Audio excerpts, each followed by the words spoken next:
अगर आपको प्रेगनेंसी होने में काफ़ी मुश्किलें आ रही हैं तो आज इस वीडियो को देखना, आपको बहुत हेल्प मिलेगी।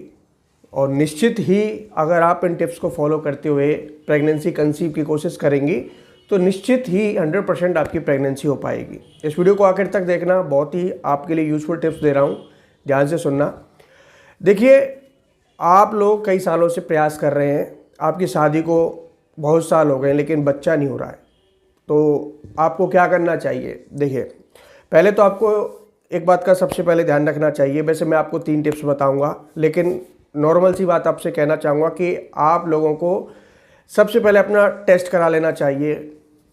पुरुष को और महिला दोनों को, वाइफ को, हस्बैंड को अपना टेस्ट कराना चाहिए। टेस्ट में क्या क्या चीज़ें चेक करानी चाहिए, जैसे कि पुरुष लोगों को अपना स्पर्म काउंट चेक कराना चाहिए, स्पर्म की क्वालिटी चेक करानी चाहिए, क्या वो स्पर्म बन भी रहे हैं या नहीं बन रहे हैं जो कि आपकी प्रेगनेंसी को कंसीव कर सकें, तो वो आपको ज़रूर करना चाहिए। अगर ट्रीटमेंट आप एलोपैथिक का नहीं लेना चाह रहे हैं, आयुर्वेदिक लेना चाह रहे हैं, तो वो बहुत ही बेस्ट होगा। उसके लिए भी मैं आपको आगे ऑप्शन बताऊंगा कि आपको क्या करना चाहिए आयुर्वेद के लिए। और महिलाओं को टेस्ट में क्या चेक किया जाता है, महिलाओं की बच्चेदानी में कोई गांठें वगैरह तो नहीं है, फैलोपियन ट्यूब में कोई रुकावट तो नहीं है, बच्चेदानी का मुँह अच्छे से खुलता है या नहीं खुलता है, और आपका जो ओवुलेशन में अंडा निकलता है उसकी क्वालिटी कैसी है, वो छोटे साइज़ का तो नहीं है, नॉर्मल साइज़ का होना चाहिए। तो आपकी फर्टिलिटी को अच्छे से टेस्ट किया जाता है। इन सारे टेस्टों से जब आप निकल के आती हैं, आपका सब कुछ ठीक होता है, उसके बाद आपको 3 बातें ध्यान रखनी चाहिए जो कि आपको प्रेगनेंसी कंसीव करने में काफ़ी मदद करेंगी। सबसे पहली बात तो ये कि आपको हमेशा अपने पीरियड साइकिल पर ध्यान देना चाहिए। बहुत लोग इस चीज़ को लेकर अभी तक कंफ्यूज हैं कि पीरियड साइकिल आखिर क्या चीज़ होती है। देखिए, मासिक धर्म चक्र क्या होता है?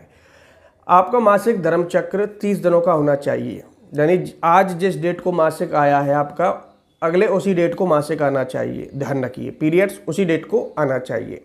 बहुत लोगों का ऊपर नीचे हो जाता है, 1-2 दिन ऊपर नीचे होने से कोई फ़र्क नहीं पड़ता, लेकिन अगर आपका पीरियड्स 10 दिन ऊपर जा रहा है या 10 दिन पहले ही आ रहा है तो ये आपका पीरियड मासिक चक्र खराब है, इरेगुलर पीरियड है। इसको पहले सबसे पहले ठीक कीजिए। इसके लिए आप होम्योपैथी में, आयुर्वेदिक में या फिर एलोपैथी में ट्रीटमेंट लें, जैसे आपको उचित लगे।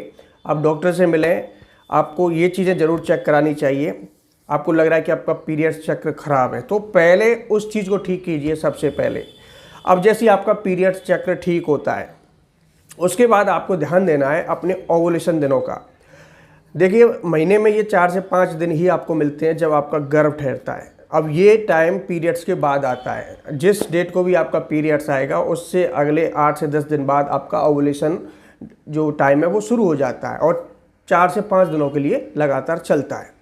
अब जिस भी डेट को आपको पीरियड्स आए, ये आपको अपने हिसाब से गणना करनी है, अपने हिसाब से कैलकुलेशन करना है कि आपको महीने में किस तारीख को पीरियड आ रहा है। उससे अगले 8 से 10 दिन बाद आपको ओवुलेशन दिन स्टार्ट हो जाता है।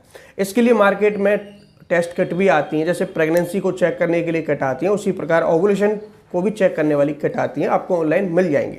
आप उनसे भी अपने ओवुलेशन को टेस्ट कर सकते हैं कि आपका ओवुलेशन स्टार्ट हुआ है या नहीं हुआ है। आपका 8 से 10 दिन बाद उस टेस्ट किट से आप चेक करें। आपको लग रहा है कि अभी नहीं आया तो 1-2 दिन बाद फिर चेक करें, ऐसे चेक करते रहें। उसमें स्ट्रिप आती है काफ़ी, उससे पता लगता रहेगा आपको।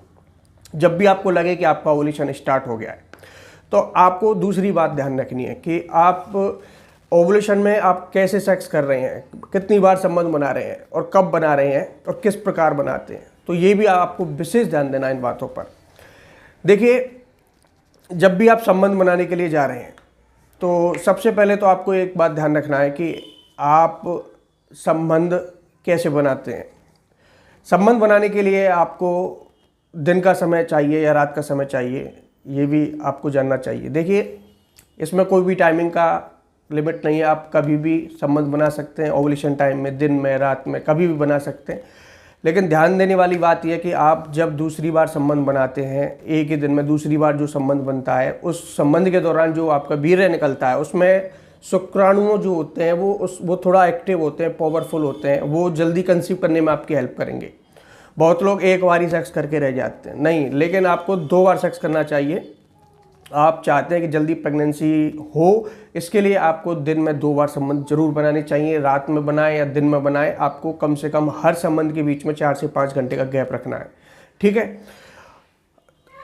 अब तीसरी बात यह है कि जब भी आप संबंध बना रहे हैं तो आपको एक मैं उचित समय बता रहा हूँ जिस समय आपका शुक्राणु बहुत एक्टिव रहता है। देखिए 2 बार तो आपको संबंध बनाना है, ऐसा करिए, एक बार तो रात को संबंध बना लीजिए। दूसरा संबंध जो आप बना रहे हैं वो सुबह के समय बनाएं, बहुत बेस्ट होगा आप लोगों के लिए। सुबह के समय क्या होता है, जब भी आप सोकर उठते हैं तो आपका जो स्पर्म होता है बहुत हेल्दी होता है और एक्टिव होता है। ये सीधा आपके गर्भ के अंदर इंटर कर सकता है और आपकी फैलोपियन ट्यूब तक, उस अंडे तक पहुंच सकता है, जो कि अंडा ओव्यूलेशन टाइम में निकला हुआ है महिला के गर्भ से। तो ध्यान देने वाली बात यह है कि आप जब भी संबंध बनाने के लिए जाएं, इन छोटी मोटी बातों का विशेष ध्यान रखें। संबंध बनाने के बाद जैसे आपने संबंध बना लिया, उसके बाद महिला को तुरंत बाथरूम के लिए नहीं जाना है, उठकर बाथरूम के लिए चली जाती हैं, ऐसा बिल्कुल नहीं करना है। आप लोगों को कम से कम 10 मिनट के लिए इस पोजीशन में होल्ड रहना है जो आप स्क्रीन पर देख रहे हैं। इस पोजीशन में अगर आप 10 मिनट के लिए होल्ड रहेंगी तो आपके गर्भ में शुक्राणु को जाने में मदद मिलेगी और बहुत ही जल्दी आपका कंसीव हो जाएगा, ध्यान रखिए। लेकिन ये सारा प्रोसीजर आपको तब करना है जब आप अपना टेस्ट करा लेते हैं। टेस्ट में अगर आपका सब कुछ ठीक है तो ये सारा कुछ काम करेगा, लेकिन अगर आपके अंदर पहले से ही कमी है, आपकी बच्चेदानी में प्रॉब्लम्स हैं, तो पहले उन चीज़ों को ठीक कीजिए। बात रही डाइट की, अब डाइट पर आ जाते हैं कि डाइट आपको कैसा रखना है। देखिए, आप जब भी प्रेगनेंसी प्लान कर रहे हैं उससे 2-3 महीने पहले से ही फॉलिक एसिड फूड लेना स्टार्ट कर दीजिए। आपकी फर्टिलिटी को इम्प्रूव करने में हेल्प मिलती है, अंडे की क्वालिटी को, शुक्राणुओं को, इस चीज़ में हेल्प मिलती है। फॉलिक एसिड कई चीज़ों में पाया जाता है, कई तरह के फूड्स में पाया जाता है। आप गूगल कर लेना फॉलिक एसिड फूड्स कौन कौन से होते हैं। आप उन चीज़ों को खाइए, दिन में, रात में, जब भी आपको टाइम मिले अपने हिसाब से डिवाइड कीजिए। आप जब भी प्रेगनेंसी प्लान कर रहे हैं, बाज़ार का जो भोजन है वो बिल्कुल बंद कर दीजिए। फास्ट फूड, जंक फूड वगैरह, मिर्च मसाले कम कर दीजिए। इन चीज़ों का आपके शुक्राणुओं पर असर पड़ता है, ध्यान रखिए। गर्म स्थानों पर, जैसे कि आप पुरुष लोग हैं, आप ज़्यादातर बैठे रहते हैं, तो आप या तो टाइट अंडरवियर बिल्कुल ना पहने। इससे क्या है, स्पर्म जो क्वालिटी है, क्वांटिटी है, काउंट जो होता है वो कम होता है। ज़्यादा बैठने रहे क्योंकि हीट बनती है। आपको जब लगे कि आपकी हीट बन रही है तो उस स्थान पर थोड़ी देर के लिए खड़े हो जाएं। आपके जो अंडकोश होते हैं उनमें हीट देना आपके लिए नुकसानदायक हो सकता है। आपके एक तो बच्चा नहीं हो रहा, ऊपर से आप फिर ये सारे काम कर रहे हैं, तो आपके लिए नुकसानदायक होगा। आपकी जो प्राइवेट पार्ट वाली जगह है, पुरुष लोगों से कह रहा हूँ, आपकी जो प्राइवेट पार्ट वाली जगह को ज़्यादातर ठंडा रखें, ध्यान रखिए। अगर गर्मी ज़्यादा दोगे, क्योंकि आगे चल के गर्मी आएंगी, आप ज़्यादा गर्म उस स्थान को रखोगे तो आपके शुक्राणुओं पर इसका प्रभाव पड़ता है। महिलाओं को ध्यान देना है कि उनका जो पीरियड चक्र है पहले उसको सुधारना है, सबसे पहली बात।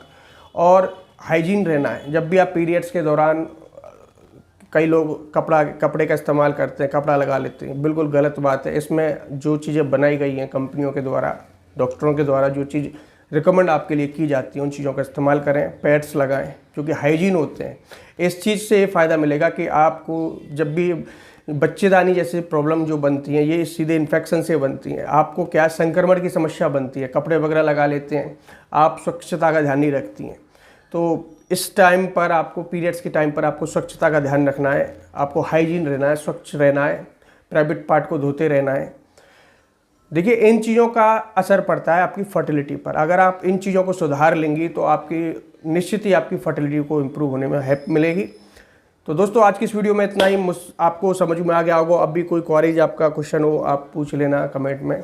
मिलते हैं आपसे ऐसी नेक्स्ट वीडियो में। धन्यवाद।